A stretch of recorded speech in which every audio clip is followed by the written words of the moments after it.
SICAT LR existe depuis 1999. Il est basé sur le principe d'un accompagnement, d'un réseau de coordination de parcours de soins, d'aide à la décision auprès des professionnels requérants, médecins, infirmiers, qui ne savent pas toujours comment prendre en charge les plaies complexes. Depuis 2012, nous avons la possibilité de faire ces actes en télémédecine, sans déplacement ni de l'expert ni du patient. N'importe quel soignant, médecin, infirmière qui est sur la région Occitanie peut faire appel à notre réseau en contactant un numéro de téléphone unique. Réseau SICAT Occitanie, bonjour. On va lui expliquer un petit peu le fonctionnement, lui demander de télécharger sur son smartphone une application qui va lui permettre de se mettre en contact avec nous de façon sécurisée, à la fois pour faire de la téléconsultation, c'est-à-dire un échange direct au lit du malade en visio, ou bien pour faire de la téléexpertise en nous envoyant des photos de façon sécurisée sur cette application. Il est important de souligner que plaie et cicatrisation, ce n'est pas une spécialité en tant que telle, et que pour prendre en charge une plaie, de nombreux acteurs sont nécessaires. Donc la coordination de tous ces acteurs est absolument indispensable pour coordonner correctement le parcours du patient.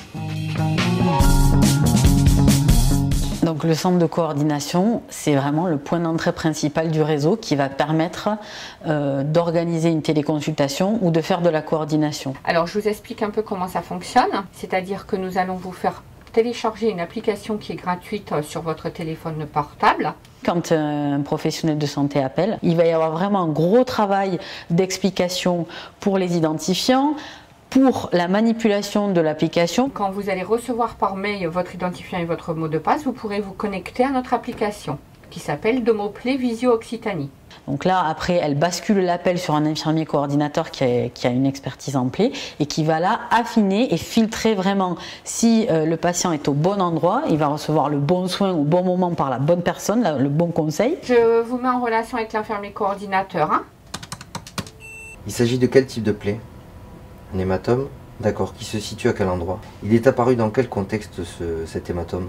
On va commencer à préparer le dossier et à orienter peut-être les examens ou vérifier si déjà certains ont été faits. Il va falloir qu'il passe absolument un Doppler artériel et veineux des membres inférieurs ainsi que des parties molles pour qu'on voit si il y a un hématome dans les tissus. Et lors de la téléconsultation, elle va donner un protocole local évidemment, et dès qu'on va recevoir l'examen en question qui va valider le fait que c'est bien un hématome, on va proposer au médecin traitant une prise en charge. Donc dans ce cas-là, on va organiser une consultation avec le chirurgien et dans la foulée, on va prévoir une consultation d'anesthésie puisqu'on sait que l'indication est très probable. Du coup, le patient n'est déplacé qu'une seule fois. On va communiquer avec l'équipe en leur disant c'est tel jour, c'est telle date, qui viennent avec tout son dossier, ses examens, un bilan complet pour l'anesthésiste, sa dernière ordonnance, comme ça l'anesthésiste a toutes les informations. Bon Vanessa, c'est bon, hein? Ouais. Donc tu vas pouvoir la programmer, elle va rentrer en hospitalisation le 19. Donc ça serait bien que jeudi ou vendredi qui précède, on ait une télé-expertise pour confirmer l'hospitalisation. Okay. Et du coup, elle va sortir à J1. Et on fait la télé-expertise 48 heures après la sortie, donc prends les 2 rendez-vous pour pas gêner l'infirmière. Donc nous on s'articule avec l'équipe de premier recours pour savoir quelles sont les conditions de sortie, est-ce qu'ils peuvent le recevoir, est-ce qu'il faut mettre une HAD, est-ce qu'ils se sentent compétents.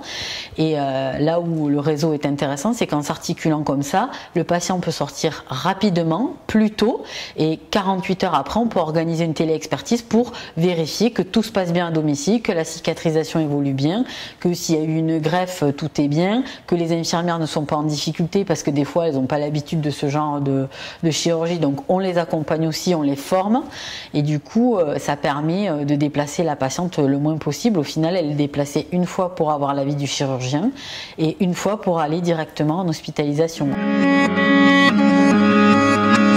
La force du réseau, c'est de personnaliser la prise en charge en plaie et cicatrisation.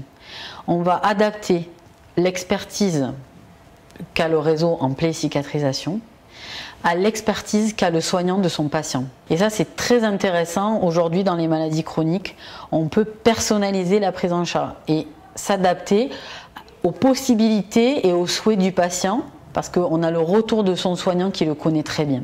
C'est vraiment la coordination qui doit être sur mesure pour que le parcours de soins soit à la fois adapté à l'état clinique du patient et aux ressources présentes dans son entourage, que ce soit sur le plan technique ou sur le plan, on va dire, social.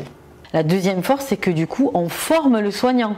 Par exemple, s'il sort qu'il n'a jamais pris en charge de greffe de peau parce que le patient va sortir du service, ben on va le former à la prise en charge de cette plaie particulière. Ben, la plus-value, c'est qu'on espère que tout ce qu'on lui apporte sur cette situation, le soignant pourra s'en servir pour une autre situation sans nous appeler. Donc du coup, on est dans l'harmonisation des pratiques et dans la formation du soignant. Aujourd'hui, la coordination des parcours, on en entend beaucoup parler. C'est très difficile à mettre en place. Le réseau le fait depuis des années. Au début, c'était assez informel et maintenant, on a mis des mots dessus. On sait que c'est vraiment ce qu'on fait. C'est notre activité qui est propre et on la revendique parce que on est là pour soutenir les équipes, on s'adapte. Quand il y a beaucoup d'intervenants, par exemple, sur une situation, ben, le réseau va faciliter, va permettre de faire communiquer tous les acteurs, faire du lien entre un chirurgien, un médecin, l'équipe de premier recours. Tout le monde va apporter et c'est là qu'on est pertinent, c'est là qu'on devient bon. Mais il faut qu'il y ait quelqu'un qui fasse le lien et le lien entre tous ces intervenants et le réseau fait ça. Le réseau, c'est depuis 2012 5000 patients pris en charge, environ 1400-1500 patients par an. C'est 12 000 actes de télémédecine et c'est un coût divisé par 2 par rapport au déplacement classique d'un patient.